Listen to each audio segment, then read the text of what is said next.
In this last movie of this rather long series, you take a last look and do a final check on the scene before you hand it off to the animator. You're bound to find a few things to correct or fine-tune. You may find it useful to create a master controller to move the whole rig from one place to another. At this time, the main hip controller doesn't do that, as the IK controls for the hands and feet remain behind.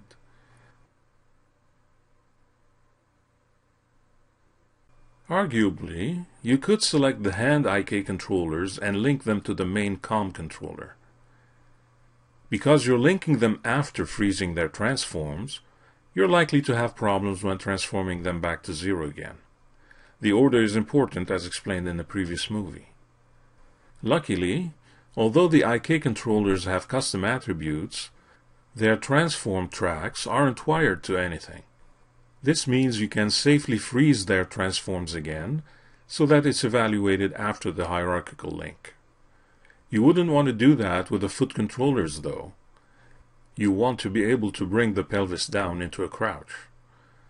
So you could create a master controller set between the 2 feet at 0, 0, 0. This can be any shape you choose, from a circle to a square, or even a custom shape like an arrow. You can also use one of the extended splines like T. Adjust its parameters until you're satisfied with the shape.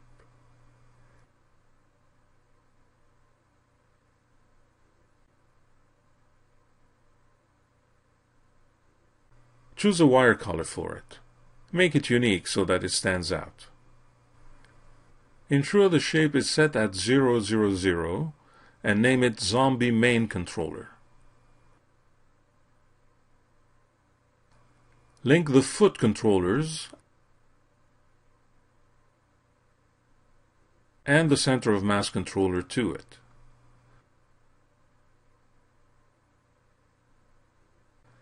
Move it around and see how it drives the whole rig hierarchy. Select the main controller and freeze its transforms. Next, you'll do some wire color cleanup. You've used blue pretty much everywhere you were dealing with FK, and mainly red for IK. The foot controllers also happen to be IK controllers, so change their wire color accordingly. While looking at the feet area, consider the IK goals. These don't need to be so prominent in the viewport as the animator won't need to select them. Select them and adjust their display size accordingly.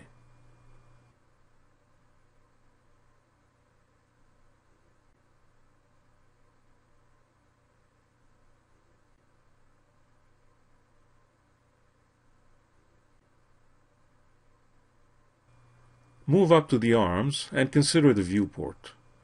Now that you have controllers to control just about any motion, you don't really need to see the IK and FK bones anymore.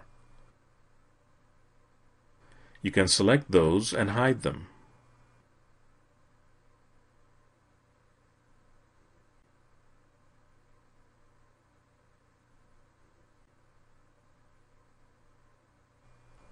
Next, consider the FK controllers and their transform locks.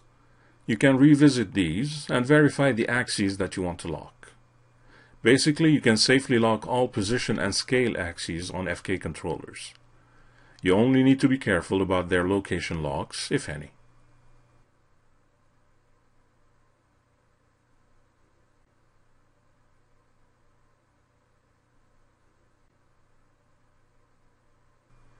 Additional adjustments you can make include the names of the attribute holder modifiers you have added.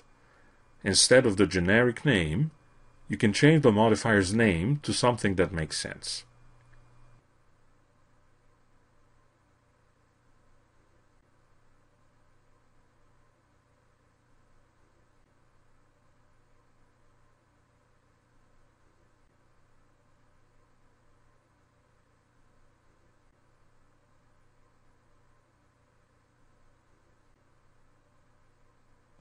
Finally, you can create 1 or 2 selection sets to simplify object selection. Perhaps you could create a selection set for the whole rig. This includes everything from skin bones to IK goals, helpers, and shape controllers. Name the selection set Complete Rig.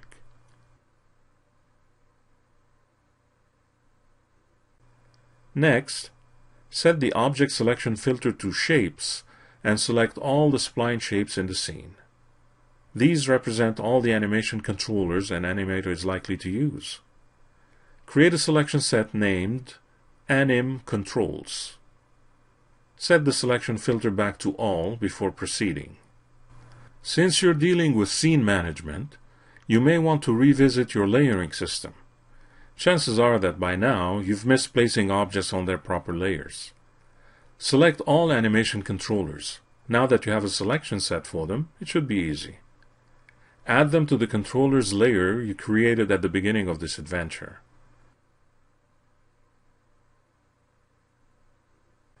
While you're at it, create a new layer to cater for all helper objects you created for this scene.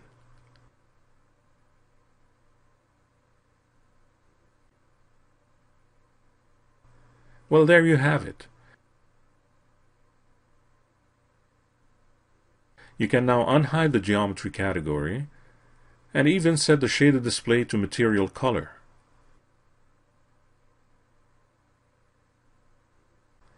Make sure the scene is viewed in shaded mode and remove Edged Faces mode, F4, if you need to.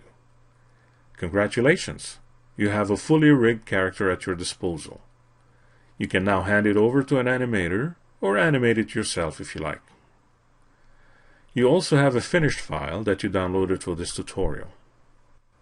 The finished file has one additional component that we didn't go through step by step, a controller for the eyes. This will be your final homework. I will not show you how it was done, but I will tell you so you can attempt and reproduce it. It's actually very easy and similar to the clavicle controller. A 3-ring controller was created, then positioned in front of the head, and then linked to the head bone. The orientation of the controller was set to match that of one of the eyeballs. Then, a freeze transform was applied on the controller and on both eyeballs. Finally, orientation constraints were used to ensure the eyeballs follow the orientation of the controller. That's it. It's easy enough to reproduce. For fun, try to pose your character one way or another to verify you have enough control on the body movements.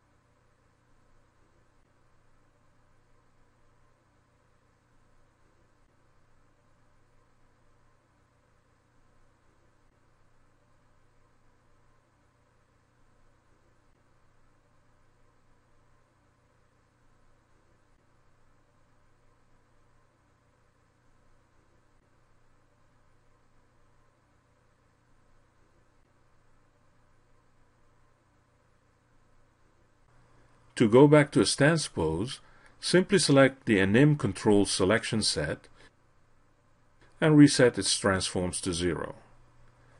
Do not forget to zero out any custom attribute parameters you may have changed. Congratulations! You're now a bona fide rigger. It's up to you to apply what you have learned to your own personal projects. We hope you have enjoyed this series and thank you for watching. We'll talk again soon.